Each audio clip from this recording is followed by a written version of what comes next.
So we're beginning a series today simply entitled Build an Altar. Build an Altar. I'm going to be sharing with you this morning out of Genesis chapter 12, not because it's the first mention of an altar in the Bible.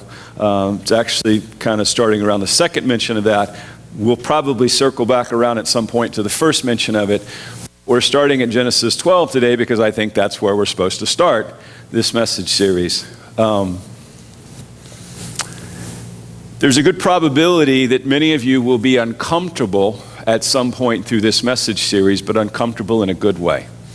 I believe that if you receive the truth that is in this message series, it will radically transform what has been your Christian faith or your attempt at Christian faith.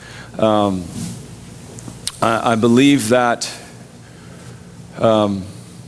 I believe much of what we're getting ready to share has been overlooked in the church for centuries. And so I pray that it will be a blessing to us. Amen? Genesis chapter 12, reading this morning out of the New King James, potentially a common or familiar place, but I encourage you not to overlook what is here. Genesis chapter 12, beginning in verse 1. Now the Lord said to Abram, here in this text it's Abram. Some of you would be more familiar with the name Abraham. Abram is Abraham, but he doesn't become Abraham for about another 7 chapters. But it's the same guy. At some point in the near future, God will take part of his name, the H out of Yahweh, and insert it into Abraham's name, or into Abram's name, and Abram will become Abraham. But we have not yet reached that moment in our biblical story, our biblical narrative, but this is the precursor to that. Genesis chapter 12. So now the Lord said to Abram, "Get out of your country, from your family and from your father's house, to a land that I will show you. I will make you a great nation. I will bless you and make your name great. You shall be a blessing. I will bless those who bless you, and I will curse those who curses you. In you all the families of the earth shall be blessed." So Abraham departed as the Lord had spoken to him. Abram departed as the Lord had spoken to him, and Lot went with him. Lot was his nephew. Abram was 75 years old when he departed from Haran. Then Abram took Sarai, who would later become Sarah. You take the H out of Yahweh, put it into Sarai, and it becomes Sarah. Abram took his wife Sarai and his Lot, his brother's son, all of their possessions that they had gathered, and the people whom they had acquired in Haran, and they departed to go to the land of Canaan. Say, to the land of Canaan. To the land of Canaan. Okay. Abram passed through the land to the place of Shechem, as far as the terebinth tree of Moreh. And the Canaanites were in the land. Then the Lord appeared to Abram and said, "To your descendants I will give this land." And there he built an altar to the Lord, who had appeared to him.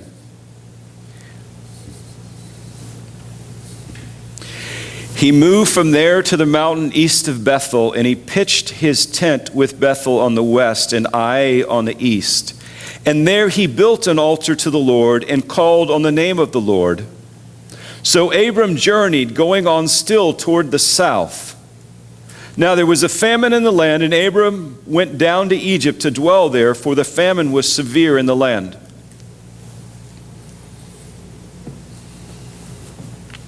Today's message, Build an Altar, it's found right there in the text. Abram was told to build an altar. Why an altar?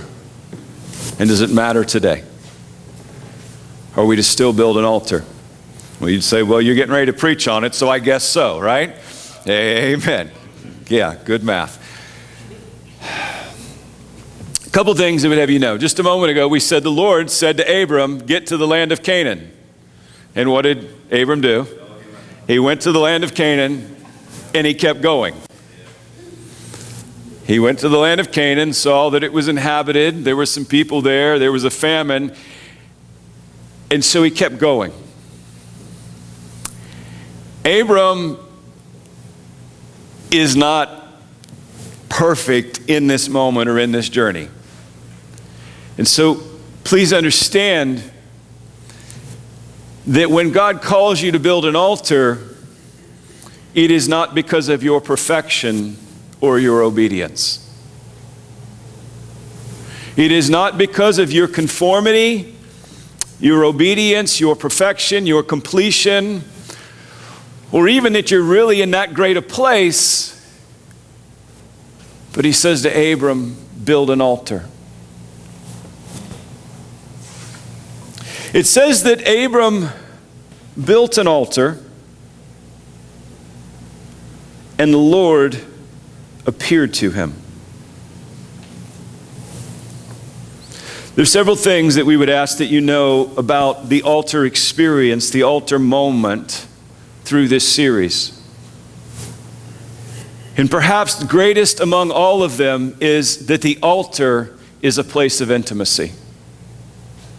Say that with me. The altar is a place of intimacy. Now, here's the problem. And I'm not knocking you. I'm not throwing stones at you. I'm not being critical. I'm just simply stating factual reality. Many of you have no idea what intimacy really is. You don't. You don't. The church has not conditioned you, trained you, or taught you to have intimacy with God. It has taught you systems of work. It has taught you business exchange. You engage God to give Him something. In exchange, you expect to get something back. We have Sunday morning workshops all around this great nation where people are trained and conditioned and encouraged to perform and to offer and to give to God and to receive something in exchange. They call it a relationship, but it's a business exchange. It would be much like a young man walking down the street, meeting a young lady and offering to give her something, and she gives him something back. And you call it a relationship. The police would call it something else. Yet we train people in church to have this same interaction with God. Oh yeah, we're getting real in a hurry. And we wonder why the term harlot appears in the Bible with regularity. Surprising, the word John doesn't appear in the Bible with more frequency. Intimacy is just that, it's intimacy. And we confuse it in the world that we live in with physical, sexual, relational intimacy. We have difficulty having a relationship with another human being without the pollution of sexual perversion entering into the thoughts, the conversation, the interaction. And I'm pretty confident that there's a reason that the enemy has worked so hard since even before we were born. The enemy began to work even while we were in our mother's womb to wound us, to break us down, and to drive us from anything that would resemble intimacy. The enemy has been seeking to physically, emotionally, relationally wound us since the moment that we took our first breath. Many of us, before we took our first breath outside of our mother's womb, there were already words being spoken in the atmosphere that you were not wanted, you were not loved, that you were not worthy, that you were a mistake, an accident, unplanned, this, that, blah, blah, blah, blah, blah. And it just goes on and on and on. See, I think the enemy knows what he's doing when he tries to destroy our capacity to have an intimate relationship, because you cannot have intimacy without vulnerability. You cannot have intimacy without vulnerability, and you cannot be vulnerable when the walls are up. The enemy wounds us so that we put walls up, so that we create distance, so that we put on a face, so that we create a persona, an image. Oh my gosh, look at the world that we live in. Look at what's presented on social media. It would be hilarious if it wasn't so tragic at the amount of people that come on social media and say, "Ed, I'm going to be vulnerable." And they are made up, dressed up, they have filtered and calculated and scripted. That's not vulnerability. We have people on TV and they say that they're vulnerable and they're not vulnerable. We have people going on dates in clothes that they had to finance, with hair that doesn't belong to them, that teeth someone made, body parts that were fabricated by a doctor, and they say they're just looking for someone that's real. We do not live in a world that promotes or advocates vulnerability or intimacy. The altar is a place of intimacy. God said, build an altar. Abram built an altar, and God appeared in that place.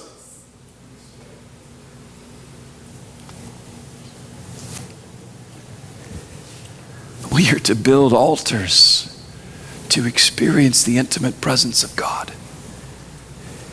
And I'm not just talking about that moment where your hair stands up a little bit and you get tickled because you felt his breath through the room. We asked a question earlier this morning, and I would ask you now, when is the last time in that private place that you built an altar and God's presence was so real that it physically hurt your body? I am talking about the presence of God was so real that it made you nauseous, that you thought that you were going to vomit. The presence of God was so real that your body hurt, that you thought that you were going to die. You couldn't take it anymore.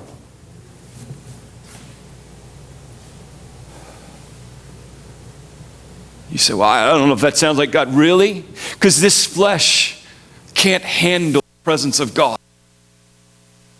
Really experiencing the presence of God in those private moments, it should scare you. It should hurt. But it's not a hurt that you want to run away from, because the peace in that moment of his presence is more powerful than the discomfort. There's a moment where you think, well, if I pass out, I pass out because this is so worth it. You say, well, that's ridiculous. Yes, I know. You who drank and smoked something of this world till you passed out to try to feel pleasure, now say, well, it's ridiculous to experience the presence of God to the point that I physically can't handle it anymore. It is the presence of God that we were created for. We were not created for religious works. We were not created for religious meetings. We were not created for Sunday morning workshops on how to be a better person, yet they take place all over the land. We've crafted meetings that we call church. They're workshops on how to be a better person. You can't help but be a better person when you are consumed with the presence of God. Are you practicing the presence of God? Are you building altars for an intimate encounter with God? Intimacy requires vulnerability. I would challenge you today. The pain that you've been running from, the sorrow, the hurts that you've done everything you could to ignore, to bury, celebrate them. Embrace them. It is the hurts and the pains and the difficulties of this life and this world and the relationships in it that create in us the capacity for intimacy. You can't learn relational intimacy without being hurt. If you are vulnerable, you are going to be hurt. I'm not prophesying to you. I'm not calling it forth. I'm just telling you a fact. If you are vulnerable in the world that we live in, if you are relationally vulnerable in the world that we live in, you're going to be hurt. And you're going to be hurt by people that shouldn't hurt you. People that didn't plan to hurt you. People that ought to protect you and provide for you and care for you. They're still going to hurt you. Because It's a broken world, and we've all been damaged, and we've been wounded, and we've been broken in some way. Jesus didn't come for the perfect. He came for the wounded, the hurting, the broken. He came for those that needed him. And that's all of us. So we can put walls up to try to protect ourselves, not let anyone or anything in so that we can't get hurt like that again, can't get hurt at all. And yet there's no capacity for intimacy because there's no capacity for vulnerability. You say, but you don't know what they did to me. The solution is still the same. The answer is still the same. No matter what the wound, it is the balm of Gilead that is the cure. Aloe vera is good, the balm of Gilead, even better. Jesus Christ is the balm of Gilead. Specifically, the finished work of Christ on the cross, his death, burial, resurrection, his ascension, the outpouring of his Spirit, the Passover lamb, the sacrifice. Oh, by the way, the sacrifice took place on an altar. You see, the story here is not really complete. We're in Genesis 12, and it's Abram. God gives Abram a specific instruction, go to the land of Canaan. Abram goes to the land of Canaan, but he didn't stop there. He built an altar. This is just, it's wild. I ask you, find yourself in this journey. God told Abram to go do something. Abram went and did it. God appeared to him. God gave a promise. Abram went, great. But this land doesn't look like I think it ought to look to line up with what you told me. There's famine in the land. There's enemies in the land. I'm going to keep going. I'm going to find my own way.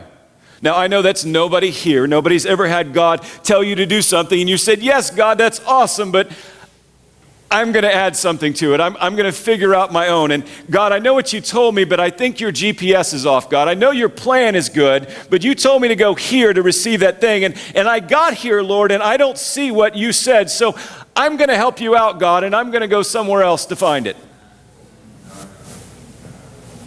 I'm going to go to him. I'm going to go to her. I'm going to go to that thing, that place.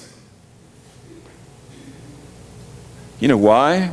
Because we've been conditioned and trained. This is such a rich text. God says to Abram, get up out of the land that you are from and depart from your family.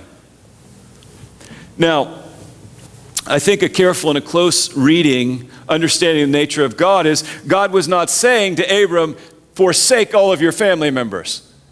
Because the reality of the matter is, he took his wife, he took his nephew, and a whole bunch of other people. Some text would suggest to us that he even took his dad, Terah, ninth in the line from Adam, precursor to Noah. So he took family, yet God told him to depart from family. I think what he was saying is, depart from the dysfunctional history of your family. Depart from your past. Depart from the family things that follow you that are not healthy. It's time. See, he called him to a new land. He called him to a new destiny. He called him to a new name. He called him to a new life. Say new life.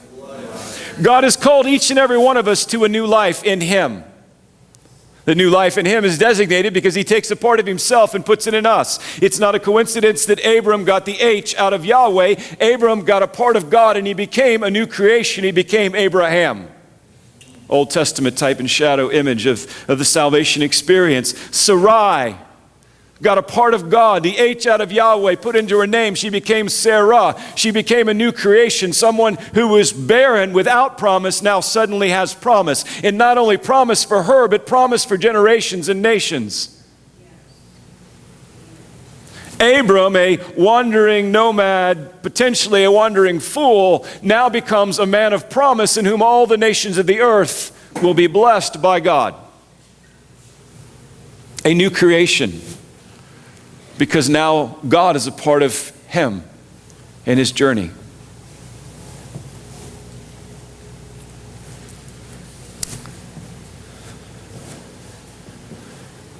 Do you know where Abram was coming from? A place called Ur of Chaldees. Ur of Chaldees is located in a region that you might know as Mesopotamia, what some history books would call the cradle of civilization. From a biblical perspective, we would know that in this area of Mesopotamia, we got at least three wonderful things. Ur of Chaldees, where the moon god was worshipped. The Tower of Babel, where man aspired to rise to the heavens and not need God. And the very city of Babylon. Wow, there's something for the Chamber of Commerce brochure, right? Here's our three gifts to the world: Babylon, Tower of Babel, and Ur of the Chaldees. Mesopotamia was a very wealthy area, very fertile area, very prosperous area. It was full of worship of other idols, most specifically the moon god. Don't want to spend too much time there, but just, if God is the God of light,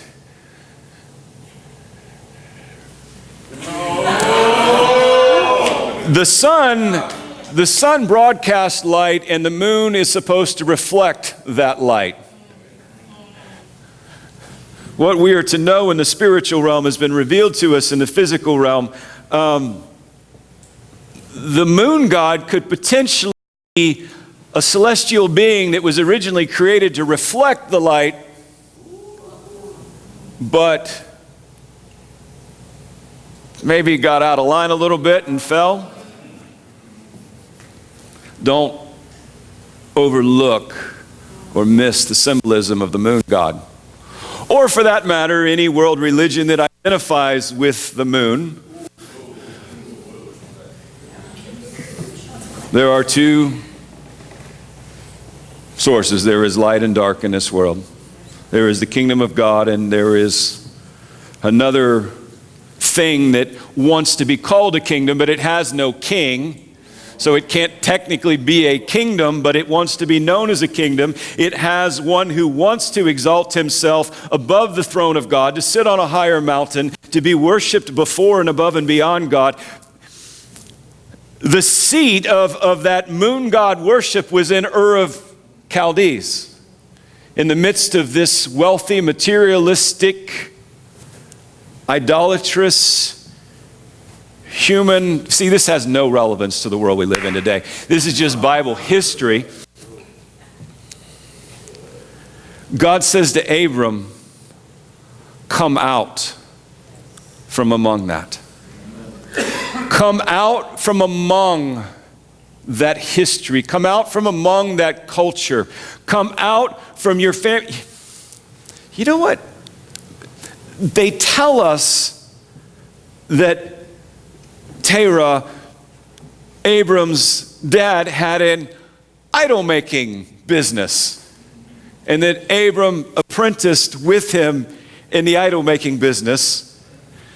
God says, come out of that land, come out of that culture, come out of that materialistic, idol-worshiping place, come away from the family business and the family history into the new life in which I have called you. Come to a land of promise, and there build an altar.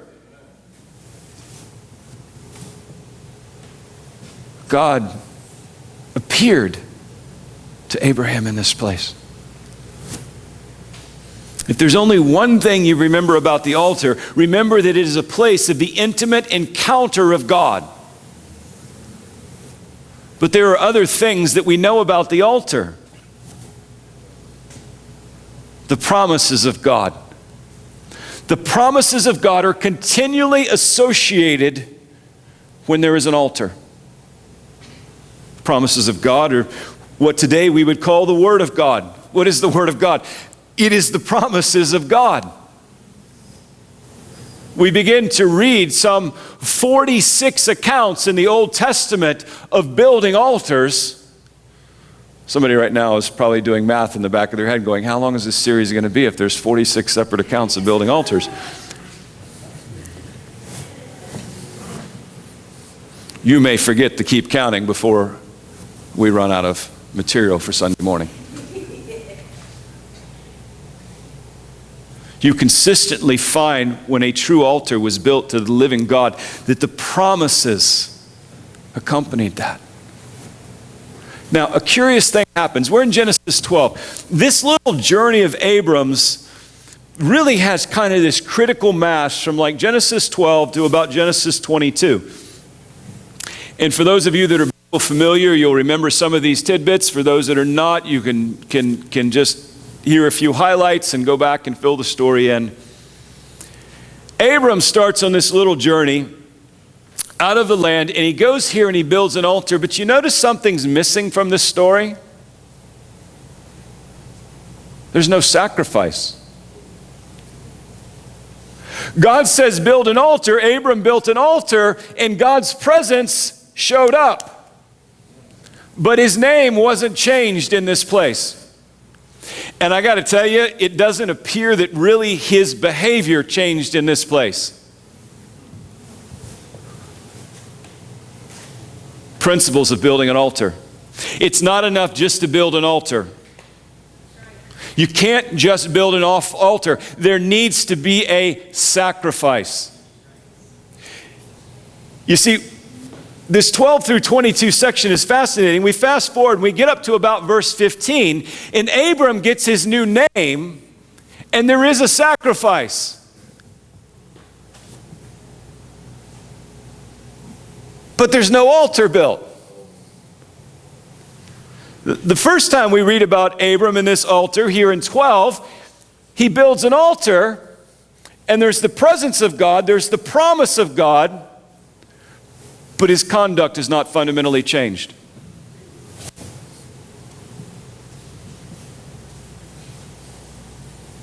People walk into church buildings on Sunday, and they walk out of church buildings on Sunday.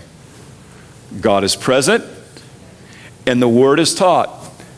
Yet they fundamentally don't change when they leave the building from the way that they walked into the building. How do we know this? Well, for starters, Abram does, well, let's just go ahead and call it a boneheaded thing, okay? To be polite.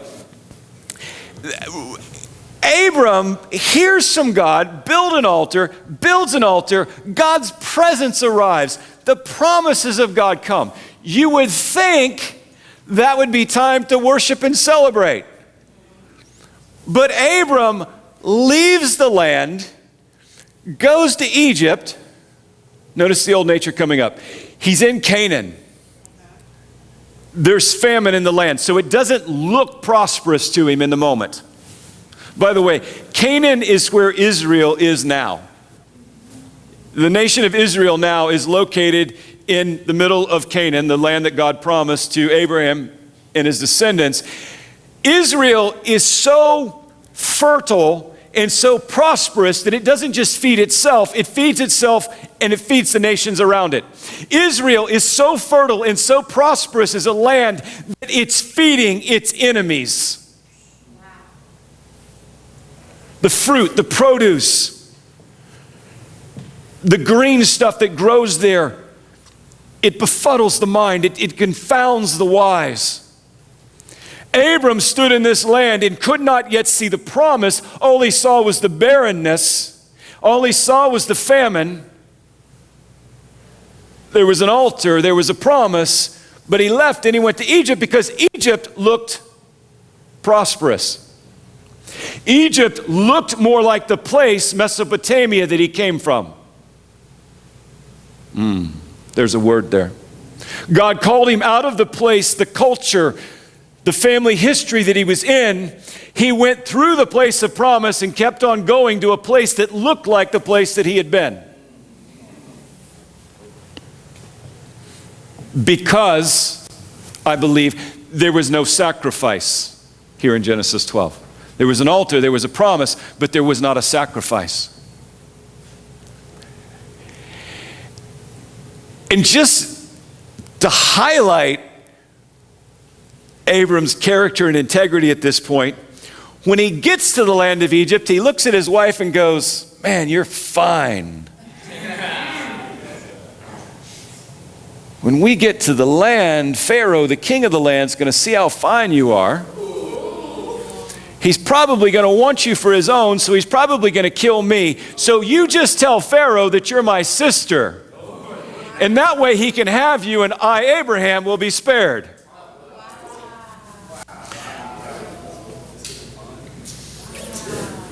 Guys, I can't tell you everything there is that you need to know about dating, romance, and marriage. But one thing I can tell you, don't prostitute out your girl. Don't stand in front of somebody and go, "Oh, he looks like he's going to beat me up. Here, have her, spare me." This is not the foundation of building a quality relationship. This will not win you brownie points with her. This will require you to sleep with one eye open, maybe both. And do not sleep face down.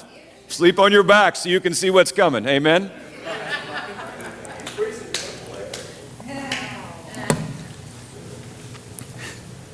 This is where Abram is at. Abram has built an altar. He's heard from God. He's experienced the presence of God. Yet without sacrifice, he comes from where he was, goes right through the promise to a place that looks a lot like where he started. And in the process, forsakes the one that is called to his side to share in the promise with him. His character, his integrity, everything. Just, it's not. Now we fast forward to 15. Now there's a sacrifice, but there's no altar. God comes, brings part of himself, gives it to Abram. Abram takes the H, becomes Abraham. Sarai takes the H, becomes Sarah. And now there's a sacrifice and there's a promise, but they don't really believe the promise. There's the promise of a son. Yet once again, Abraham, now even having this new nature in God, is not grown up in it. He's not really experiencing the altar intimacy. He's now a child of God in name. He's a child of God in reality. He has a part of God, but he's not living in the inheritance. He's received an identity that he's not living in. Again, doesn't have any relevance to the church today. It's not like we have Christians running around the church that have no idea who they really are and what they're really walking in. They're still walking in the nature of the world, even though they have the nature of Christ. Their name has been changed to Son of God, Daughter of God, yet they're living like a child of hell.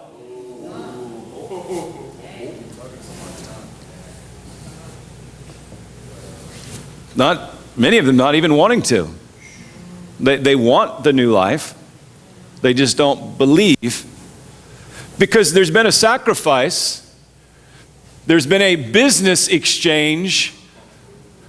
The child has been purchased by God, and God has put that earnest, that piece of himself into the child that says, "This is now my child." It's branded. There's the sacrifice, there's the promise, there's even a piece of God, but there hasn't been an altar of intimacy. And so you have a child that doesn't know that it's a child because it's not experiencing the intimacy of Abba Father, Daddy God. because it won't be vulnerable. It won't let the walls down. It can't cultivate intimacy because it hasn't been taught intimacy. In what thought of intimacy was there, what thought of vulnerability was there, has been damaged, torn down, and broken by this world. It's been taught not to hurt at all cost. Doesn't matter who you hurt as long as you don't hurt. And because the walls went up, religion came as a substitute. Oh, I can feel good about my Sunday morning. It's one that's called God in my relationship with Him because I follow these principles of behavior, action, conduct. I'm regularly in the workshops learning how to be a better person. I'm on a reading plan. I've got some worship music on my phone.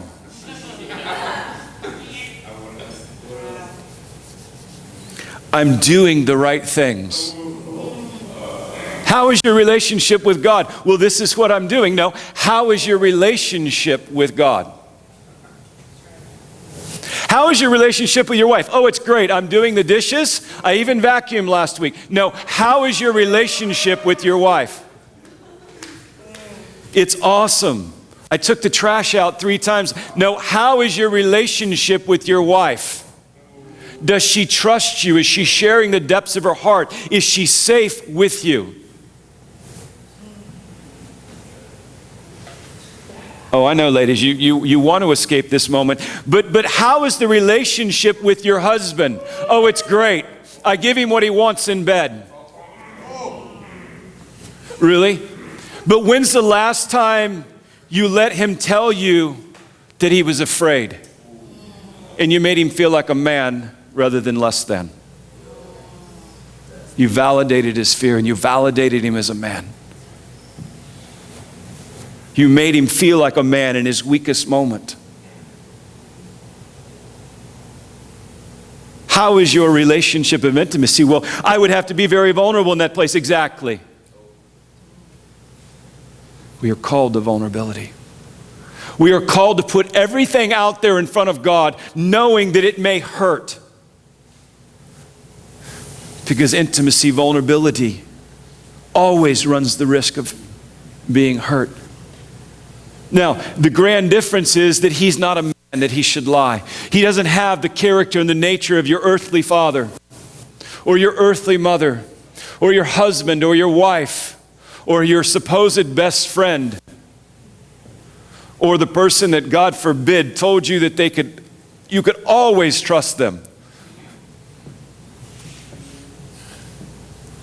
That's a warning sign right there. I got to let you know.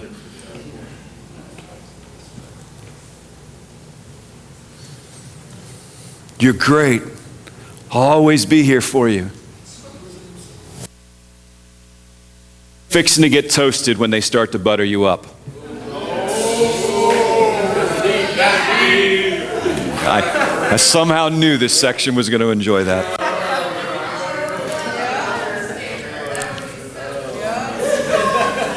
You know you're fixing to get toasted when they start to butter you up.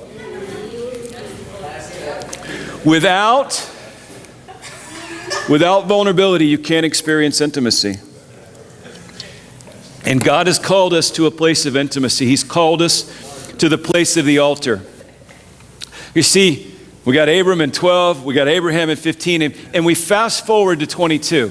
I don't want to preach over the top of it, and I don't want to give away next Sunday's message, but around 22, Abraham is involved in another God moment. And this time, there is an altar. And there is a sacrifice. And there is a promise and a presence. But more than that, there is a moment of intimacy, of vulnerability, of trust that literally fuels thousands of years of history. You have the capacity in the intimacy of your relationship with God at the altar in a moment to be used of Him to affect thousands of years of history.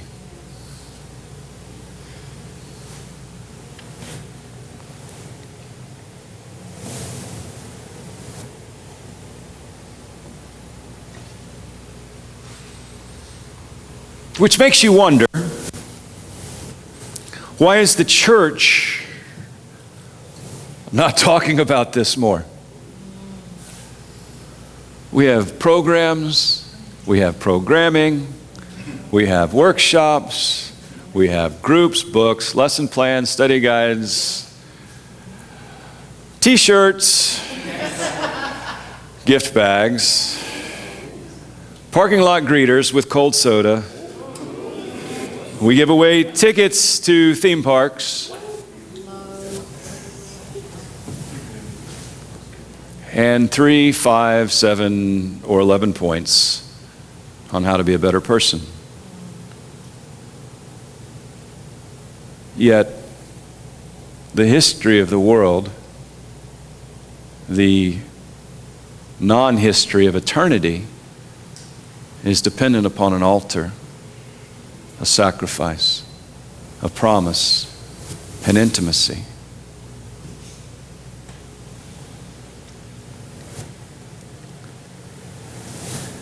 When is the last time you sat in a closet or your bedroom or your car or the woods or in front of the ocean?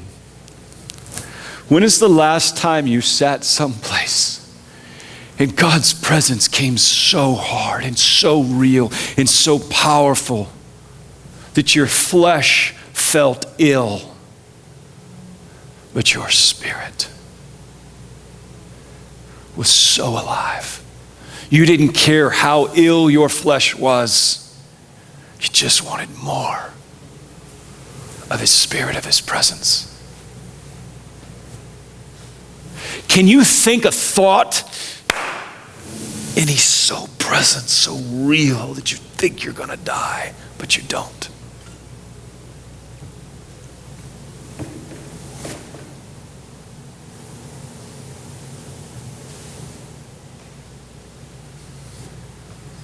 How much effort are you putting into cultivating that altar? How much work have you put into building that altar? I'm busy. I'm distracted. I've got a lot going on. Yes, we all do. The video, the small group lesson plan last night was hilarious. They talked about how many minutes, hours, and days of our life we spend eating, waiting in line for stuff, sleeping, granted important, but I think the one that really got me was the amount of time they talked about that we spend sitting at traffic lights.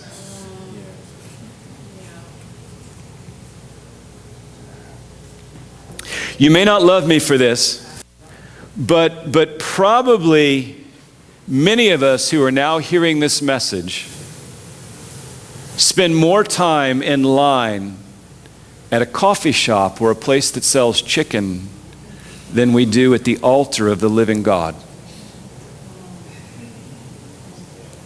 As if chicken is going to change your eternity. As if that cup of coffee, and then believe me, I enjoy coffee, but that coffee is not going to transform your eternity or thousands of years of generations that follow. But we will stand in line for those nuggets, for that sandwich, for those fries. We will get passionate if that line doesn't move quickly enough. If they're training someone new to be the barista and our coffee is taking longer than it should, and the person in front of us can't make up their mind as if they've never been there before, between half, light, decaf, soy, whatever, we get passionate.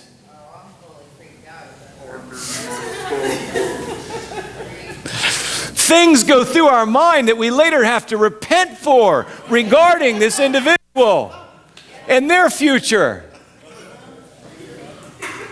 Yet we'll stand there in that line until we get what we came after.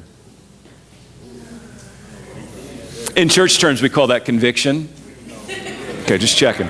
Just checking. It's a new word, conviction. We can add it to the vocabulary. See, we'll stand in line there until we get what we came for. We'll come to the altar. You here? Needs to be quick.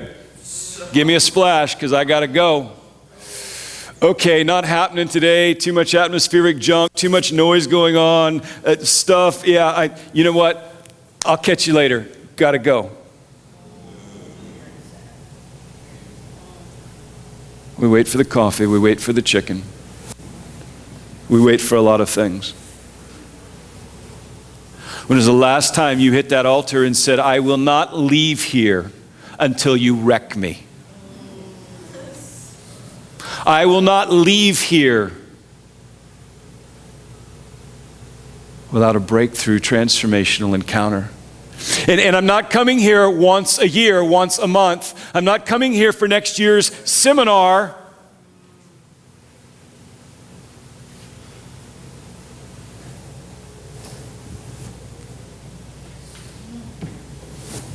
The altar's not that complicated. The promises are certain.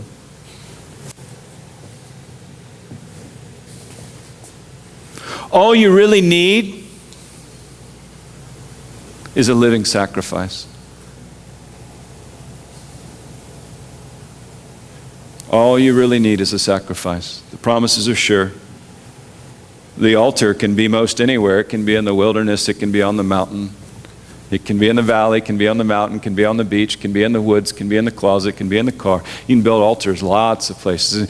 And in fact, I believe as we go through this series, Lord willing, we stay here, don't get raptured and don't die or whatever, that we keep talking about this, we'll find that we ought to get in the habit of building altars.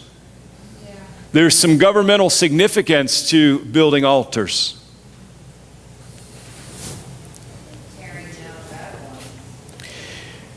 There's an altar here that Abram built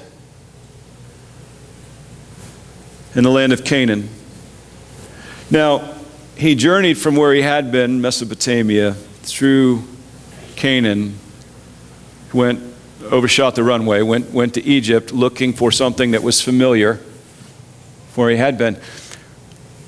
But you'll notice when he came back to Canaan, he did not go back to Mesopotamia. He did not go back to Ur of the Chaldees. He did not go back to the moon god. He did not go back to the idol factory. You see, an altar is a point of demarcation. Even though Abram wasn't living right yet, even though there wasn't a sacrifice yet, even though all the pieces hadn't come together, there was an altar there in Canaan. A point of demarcation. It says, I'm not going back.